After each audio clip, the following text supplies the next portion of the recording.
5 minutes after 6 o'clock. Good evening, everybody, and welcome to another edition of Hightts, where knowledge grows, right here on Slam 100.5. My name is Sonny Bling, and of course, I'm joined by Joshua Simongo, Derek Achong, and the Otto Carrington. And it's a pleasure to have everyone here with us this evening. Of course, we have some special guests that we're going to introduce to our program as well. Now, this segment, of course, this evening, powered by Royal Extra Stout for a refreshing, delicious, and unforgettable additive-free experience. Drink Royal Extra Stout, the full-bodied, lightly carbonated stout explodes in your mouth with balanced flavors of caramel, chocolate, coffee, and fruit combined with the smokiness of roasted barley. Right? For a royal experience, drink Royal Extra Stout.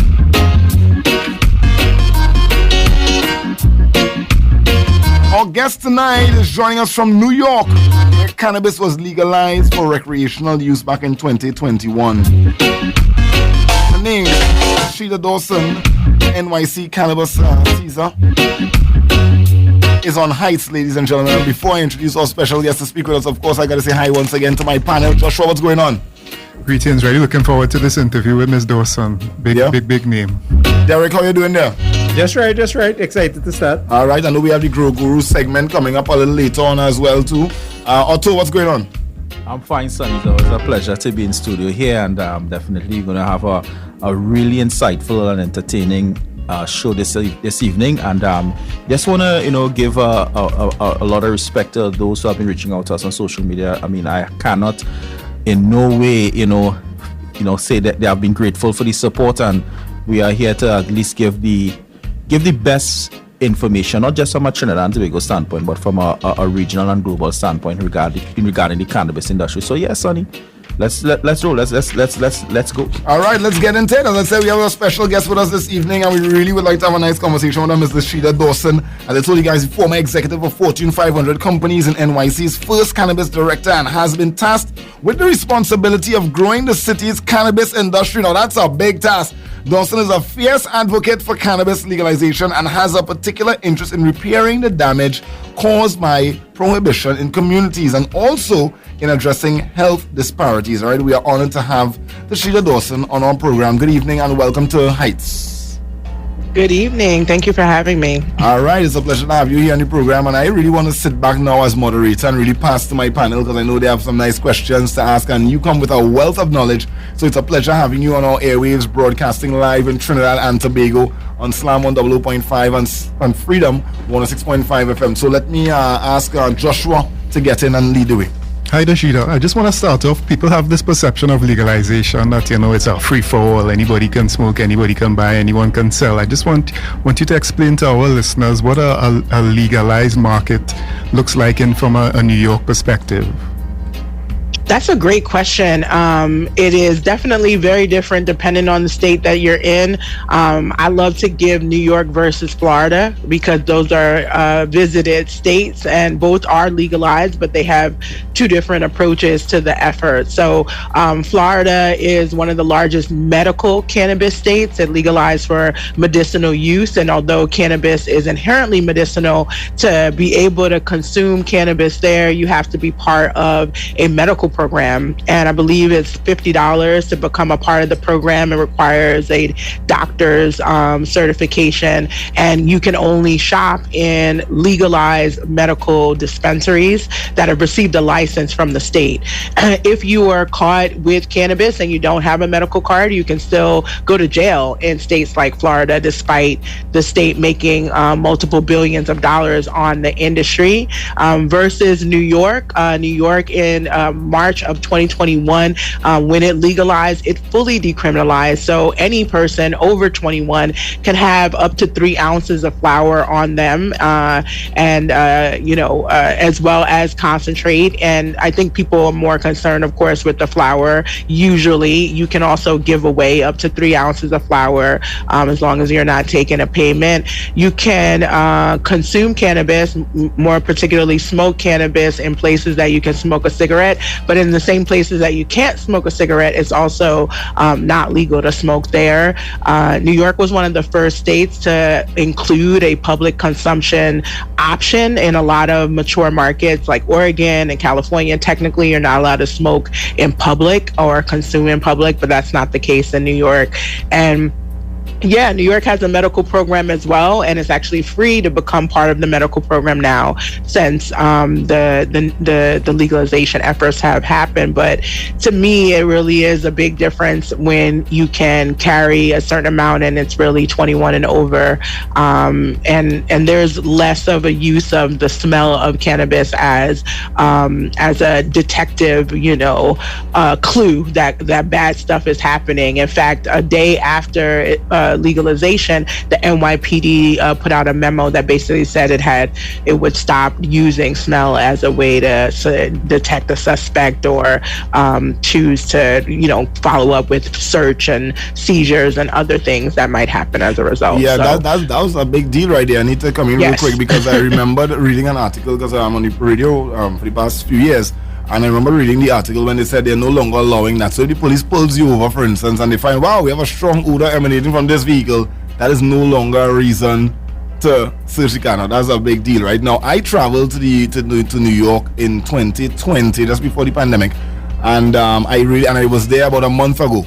So I actually witnessed the difference. Change over. Correct, because I remember in 2020, I actually saw a couple vans like down in New York itself, like on the road, the marijuana-related vans, and some people like, yo, them vans not really regulated, but they kind of regulated, so you need to be kind of careful what you do in public. I was like, how you mean? And then this time around a month ago, I was outside the bowling alley, like, you just walk outside the bowling alley, the place is cool, and people rolling up right outside the bowling alley now. So it's like, wow, that's a lot of change right there, being able to, as she said, smoke the flower in places where you can smoke a cigarette. You know what I mean? Do you think that's because New Yorkers have this liberal state of mind? They're known for the New York state of mind. Is that the reason why New York has adopted a much more liberal approach as opposed to the other states? The traditional home of cannabis in America is really Cali, But yeah, I think a lot of it had to do with the approach of the legalization movement. It started with a social justice movement here. New York arrested more people than any other state in the country for cannabis possession, and New York City was the arrest capital of New York. There's a lot of government accountability for poor policies of the past, the racial bias that was its enforcement, especially in New York, where it was 14 times more likely for a Black person to be arrested for cannabis possession, 8 times more likely for a Hispanic person. Those numbers are showing that the previous ways that cannabis prohibition was executed really did damage to particular communities. And New York is one of the first states to finally say, hey, if the government broke it, the government probably needs to do the work to fix it. And is reparations part of the discussion in New York right now? You said the communities were severely affected. Is there any sort of compensation talks in place? I think reparations as a broad term is one that a lot of people mean different things. It is part of, and I think a very small part of what is an entire reparative need, all falling under reparations. What makes cannabis very unique is that we're currently in a window where we can all, me, you, all, we can remember in the last 50 years what type of devastation. And before people get amnesia and say that was, my grandfather's, I can't pay for the sins of my grandfather, my great-grandfather, we literally are talking about myself, my father, and we have enough proof of it. And I think we want to set the precedent. And if we're able to do it in cannabis, do I think we can do it in other ways and have a much bigger conversation? Absolutely. But I think it's the first time that legally we have a way to approach things with maybe a bit more race consciousness, because the clear prohibition execution was racially biased. The numbers do not lie. And we had that compelling reason for government to want to fix it. Hi, Ms. Dawson, Otto Carrington here. I just want to bring it back to the Caribbean. I know that you are advocate in America and specifically New York. What advice would you want to give to the region? Because we are very early in the game. What advice would you give, especially where we are seeing, because we have one of our co-hosts who's actually in New York at this time, and he just said that he is there and he's seen a lot of liberalization happening. What advice would you give to the Caribbean leaders at this time who are aiming the economy to enter into the cannabis industry? Well, I definitely have been a global advocate, especially across the diaspora, which includes the Caribbean, of course, and the continent. And what I will say is do not allow white men from California to come over, or Colorado, and deem themselves the expert on something that we clearly already have the benefit of our know-how through generations. And that is something we've been seeing not just on in the Caribbean and in various islands, but we've also been seeing it on the continent as well. It's the scariest part. We are definitely constantly fighting over here, and we are happy with some of the progress, but I also don't think neither United States nor Canada represent the type of legalization efforts that we want to emulate in countries that are predominantly led by people of color. I think we have to re-educate ourselves about the understanding of the plant's medicinal and connection and spiritual connection to our ancestors, and no better place than to do that in the islands. And I think that's something is not being discussed here at all as far as America is concerned. It's like at the back end of it, and now we're finally starting to see the Rastafari in our communities here come out to events and be included. But there are points where I think that we can start at a better conversation within the Caribbean and on the continent. Cannabis New York City season, Dashida Dawson on the line with us right now, having that much needed conversation right here on Hightts, ladies and gentlemen. And this segment is brought to you with the kind compliments of Royal Extra Stout. Now, Ms. Dawson, you stay on the line. What we're going to do is take a quick pause, literally about a minute, and we're going to come back with some more right here on Hightts, where knowledge grows. Welcome back to our program, Derek.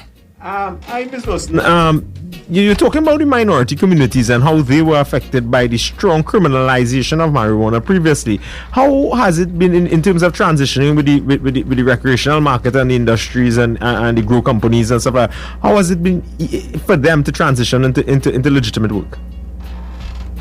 It hasn't been very good, if I'm being perfectly frank. The industry started very much with an exclusionary clause in most of the legalization efforts that prevented people from communities that had been disproportionately impacted and or those who had been previously arrested or incarcerated related to cannabis. And so we are seeing a very small percentage of Black and brown people that are actually entrepreneurs, successful entrepreneurs. And in fact, New York actually was the first in the tri-state area to open the first Black-owned dispensary a few months ago, and that was something noteworthy because New Jersey had already been legal for over a year. Connecticut was just legalized as well, and that New York, New Jersey, Connecticut area was still not seeing the very people that they put in jail have an opportunity. So we're thrilled to actually be able to demonstrate that in New York. It is not without its challenges. And I think it's even more so in places like Trinidad, where you have to be more looking at the socioeconomic status, because we're also seeing the correlation among lower income communities that you see that arrest pattern. And so it's a combination here of both racial and economic equity that we're looking to address with legalization. Ms. Dawson, in the Caribbean, all our territories who have individually decriminalized would have, focused on medicinal marijuana while trying to shy away from the recreational side a bit. As you said, New York, I think Colorado is another state, and there are a few others, newer ones now that have tried recreational as opposed to this medicinals, where it's like alcohol. Once you're over the age, present ID, you can get. Our leaders, seem to think that, you would have zombies walking around children, it will be in children's hands. Can you tell us, from that perspective, in terms of enforcement and the world not shutting down as a result of, having recreational cannabis like alcohol in stores? Well, actually, this is my favorite conversation because the language of cannabis equity is evolving, and New York is surprisingly does not have a recreational market. We purposely did not use that term because when we did surveys of consumers in the other mature markets of Oregon, Colorado, Washington, California, what we saw is that the top 3 reasons people shop who are 21 and over are for sleep, pain, and anxiety, which are all medicinal. And so having the government tell people that their use because they're 21 and over is definitively recreational is wrong. And so New York didn't do that. We call our market an adult use market, meaning that you are, as an adult, 21 and over, you have the right to use cannabis however you see fit. That might be nutritionally, agriculturally, medicinally, it could be spiritually, as we talked about earlier. And so it also could be recreationally. But the government doesn't get to decide. The individual does. And what we found is the individual been deciding. We've had millions of people doing responsible use before we legalize, and we'll continue to have more responsible use because now we get to have a public education campaign. It actually makes things safer when we talk about it, as opposed to maintain a more underground kind of quiet as is kept conversation. I think the more we have open, we infuse more science. We get to talk about the real reason people are going into the dispensaries. It's not for the stereotypes, as we like to joke about, or the tropes, whether it's Method Man, Red Man, who I love, and they're advocates from How High. They're now in their 50s. They use cannabis different too at this point. And so we've evolved, and we want to make sure that the conversation does. And I think that's the answer. The answer is that we continue to change the language and evolve it beyond it. And New York is absolutely doing it. We're going to have people using cannabis not because they're trying to recreate, but because all these other things. And part of my job in my office is to make sure that people are educated on how to do that. Education is really a big part as to what is taking place here, and I can really relate to what I'm hearing here now, meaning everyone has really been speaking a whole lot about, oh my God, just medicinal, but why I just can't be able to do this thing for recreation, right? As you hear a lot of that in the Caribbean as well, and even around the world. For whatever reason. But for what was rightfully mentioned by the statistics here now, you would say the majority of people over 21, they come in for a particular cause or a reason, and in reality, it's more of a purpose as opposed to really recreation. You're really studying boy anxiety or must sleep or whatnot. So in reality, most of what's going on here is medicinal far and more than recreational, and it's really a change of language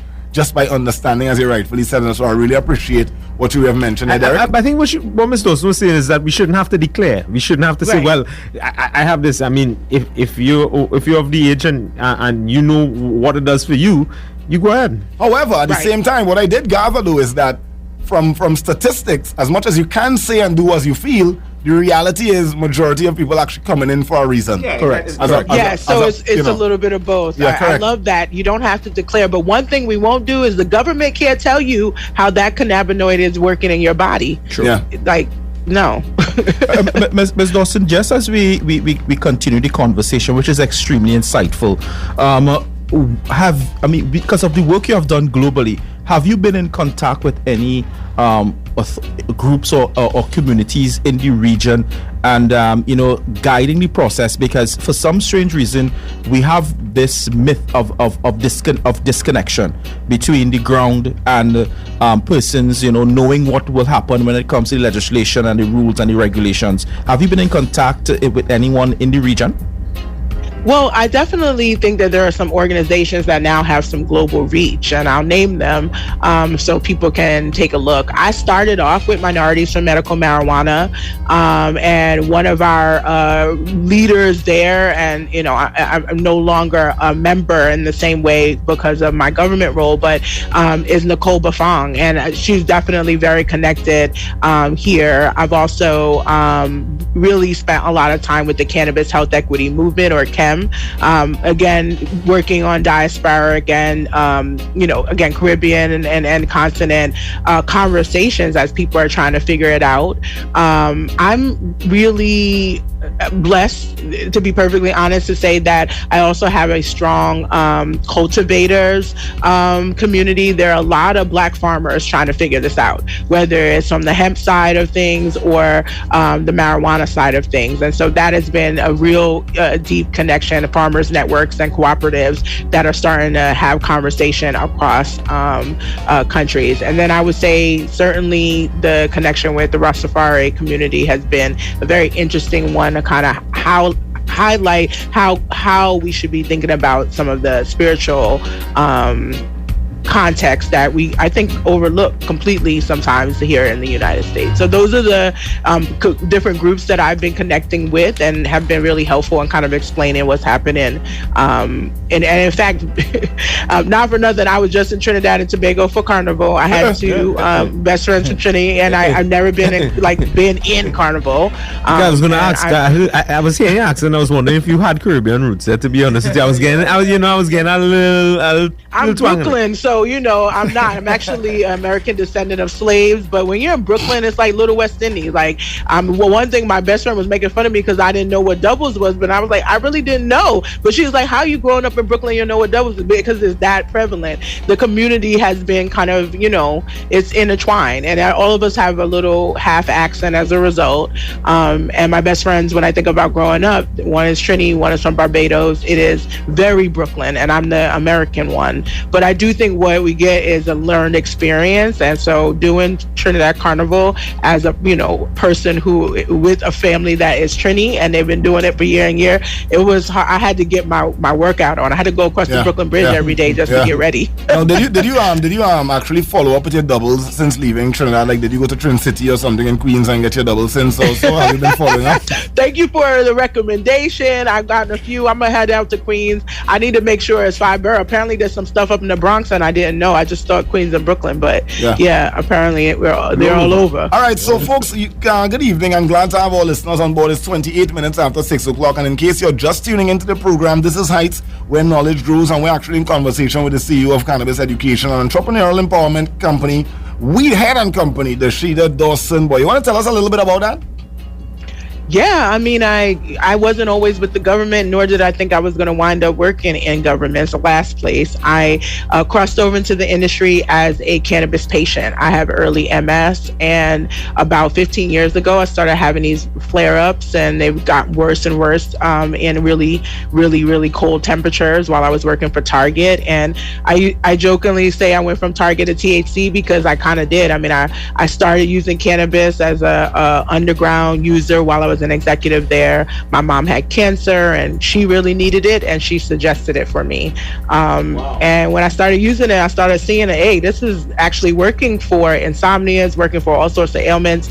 And then she passed away unexpectedly, and it just started my whole trajectory out of corporate into the cannabis space, where I just wanted to be a patient with dignity. I feel like you can use cannabis and be highly productive, pun intended, and I am, and I have been in the closet and now out the closet. And the Weedhead, right, telling of that story and the journey, and eventually I wrote a workbook because I felt like there were so many people, especially Black people, that were not following the right path. Like this thought you have to have a dispensary. I made a good business, a good family business on the ancillary side as a consulting firm, and doing a lot of advocacy work. So I didn't want more people to learn that path, and so the Weedhead is me. I'm the Weedhead, and I'm happily so. And thankfully, because I launched that before I got into government, every time a government lead picks me or appoints me, they're saying they want the Weedhead to run their industry, and it's only proven it for the better for them.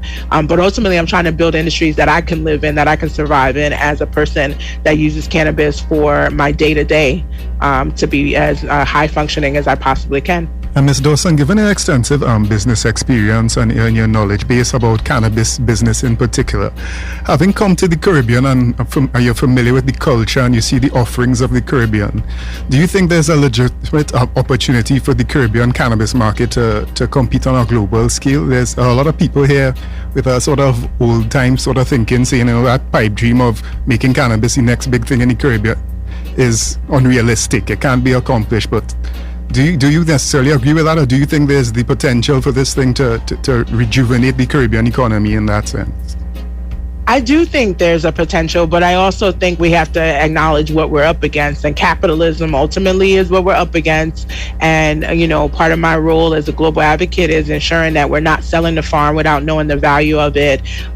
Between land race genetics and the ability to do innovative things just based on temperature, supporting cultivation, I feel like the Caribbean has an exceptional opportunity. But what we want to see also happen beyond just being raw materials, which is happening in Caribbean and on the continent. In my opinion, we got to figure out how do you expand the profitability pie by also creating brands.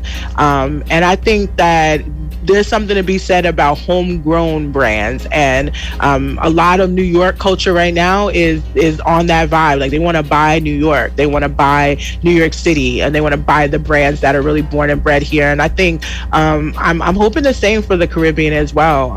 There's certain things that's also trending, as they would say, or TNT, and then I think it's important that gets established from the door, that's the type of market that is wanting to be built locally. And I really cannot stress the opportunity in tourism. They talk about it in New York City, but in a place where it's warm and you can facilitate wellness experiences with the tourism and cannabis, I think it has a much higher profitability and margin. And Thailand is already figuring this out. I know that the Caribbean can as well. Yeah, so you can actually see yourself coming back to TNT, maybe heading to Tobago, doing a horseback ride with your flowers in mouth, enjoying a sunset, yes?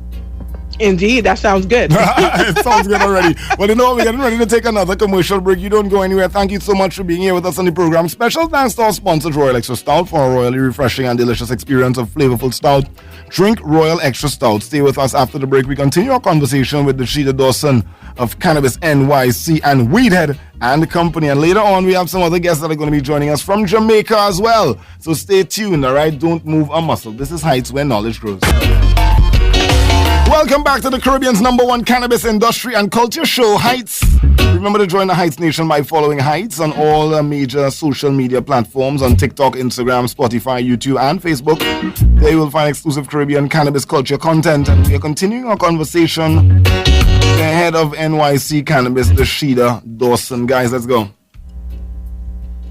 Ms. Dawson, Otto here again. I just want to look at figures in regards of growth when it comes to the cannabis industry. Is there any figures that you can have off the top in regards of economic growth, in terms of the state revenue, state revenue, correct, over the last 5 years, yes. For mature markets has been a 3-figure growth. But you do see markets like Illinois and Massachusetts starting to level out at about 45-50% compounded annual growth rate, which is still significant. I mean, when I was at Target, we was happy if we were getting 1 to 2% for mature markets. So the fact that it's still double digits shows that there's an incredible, real opportunity here. But most are 125 to 250% year over year, because we're still in the infant stages. Even though it's been happening for more than 10 years, it's still the infant stages of the industry. Ms. Dawson, there's a perception worldwide that about cannabis users, how they look. I know we're trying to get away from those stereotypes, but I've just check out your bio, and you have had these corporate jobs in Fortune 500 companies. What's the use like out there now in New York, and especially with decriminalization, the allowances for adult use? Is the perception changing? Like, who is the cannabis user changing in that sense? Are people trying it? Adults, trying it more, or a little bit more open to trying it now, who might not have done so before? I definitely think there's a new face of cannabis, but it's a new face of legal cannabis. The fastest growing legal users are actually women, primarily women of color, largely for the ailments that we talked about. And yes, how it's looking is looking different. I mean, I was, while I was really working outside of the government, I was doing events like Bud and Bougie, where we have a little bit of a different look at how the culture of cannabis experience looks. It's still and most grow cups is still very bro. You're gonna mostly see men, and it's still like for every 9 out of 10 people are male. But in New York and a lot of newer markets, you're starting to see the infiltration of what the women's perspective looks like. And I definitely think that is definitely tailoring how New York is shaping up. But by and large, we also are, we got people who just been in the closet and they're now coming out a little bit more. And I think that's why I launched the Weed Head. And New York legalizing has more people, still largely white people, feeling brazen enough to say, I'm a cannabis user, and actually being empowered in it. I still think Black and brown people, with the way that we were heavily policed, our perception meters that we have to struggle with are still at lower rates coming out the closet or using, as new users. But yeah, it's women, and it's also 55 and older. Some people are shocked to see that our legal dispensaries have lines, and you could definitely see the baby boomers. They are out, and they are very excited to finally have cannabis in a way that is not restrictive, because they only know the war on drugs. And Ms. Dawson, I know there are some long-standing issues related in the banking sector. What are some of the limitations because of the maintenance of the federal law that cannabis is ultimately illegal? What are some of the limitations that you're facing within the state in relation to that, to the maintenance of that? Yeah, banking is a challenge for government entities as well as for the actual small businesses. And the larger businesses have been able to get around it using a conglomerate approach where they have one business that is actually plant touching, does the work of the cultivation or the manufacturing or the retailing, and then another business that is not at all plant touching and maybe will house the salaries of the CEOs and is more of a management service company that does all of the strategy and execution, but not the direct touching. And that's been a workaround. But the biggest thing that people are really struggling to overcome is the 280E tax implication as a result of the Schedule 1 designation of THC, Delta-9 THC. This implication has shown itself to cause the industry to overpay. Last year, $1.9 billion in taxes were overpaid as a result of 280E by the cannabis industry to the federal government because of the law. You can't deduct certain expenses, marketing and advertising expenses that typically would go under deductions for tax liability.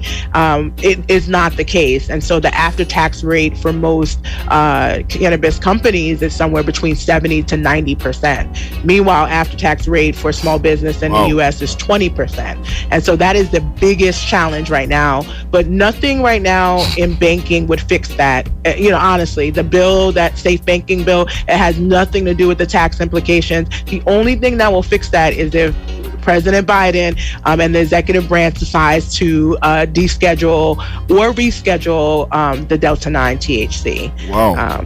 Yeah. 70 to 90%. That is ridiculous. It is insane. And, these people do not know how to do P&L management. They weren't trained at like Targets or whatnot. But that is the biggest struggle, is when you overspend your marketing budget, you overspend to buy. Big companies struggle with this. Many of those brands, they've lost, multiple hundreds of millions of dollars over the years. But they're able to fundraise them further. So, of course, it hurts smaller businesses more. It hurts minority-owned businesses more, where capital is really hard to come by, and so you really have to be very, very, very organized and structured, and with your planning and your budgeting. Well, it's 6:45 here, and we know that you are very much on time, and you have a couple of things to handle yourself. So we have to thank you for being a part of the program. Before we let you go, though, I wanted to ask a simple question, because you follow some of the things on news. You might see it on Bloomberg and different places. Marijuana on the stock market. What's the issue with the marijuana in the stock market, or cannabis in the stock market in the U.S. right now? We heard that they had some issues, actually. Well, one, a lot of the public companies aren't paying their taxes. That's the first issue. The second is that we don't have a lot of public companies because of the federal schedule, and most of those that have gone public have done so in Canada, with operations happening in America.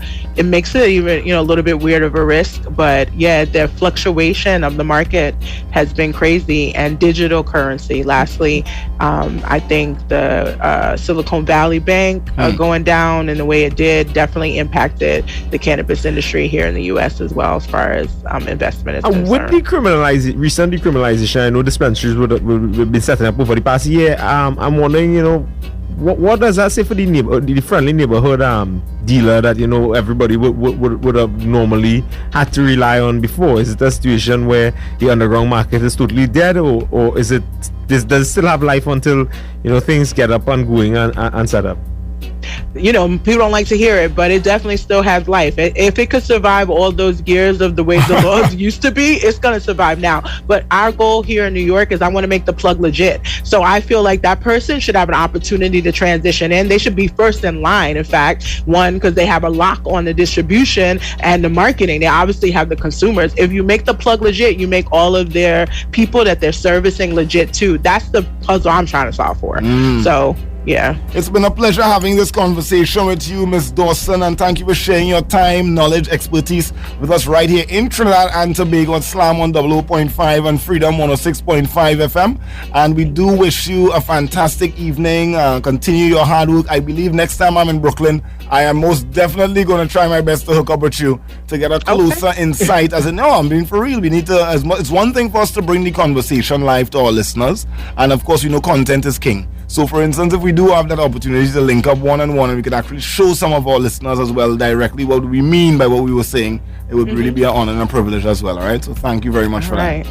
All right. Thank you. Thanks again. So have a fantastic evening again. And folks, thanks for tuning in. We're getting ready to take a quick commercial break and come back with some more. We just wrapped a big conversation there with the head of NYC Cannabis, Dashida Dawson, and she is representing. She was actually here for Carnival 2023, her very first experience, and she enjoyed some doubles as well. Hopefully she makes her way down to Queens and get that recommendation that we tossed on. All right, we're going to take a quick commercial break, and when we come back, we're going to have some more. This is Hightts, where knowledge grows. Sonny Bling, Joshua T. Mungle, Derek Chung, and Otto Carrington until 8. Slam 100.5 FM.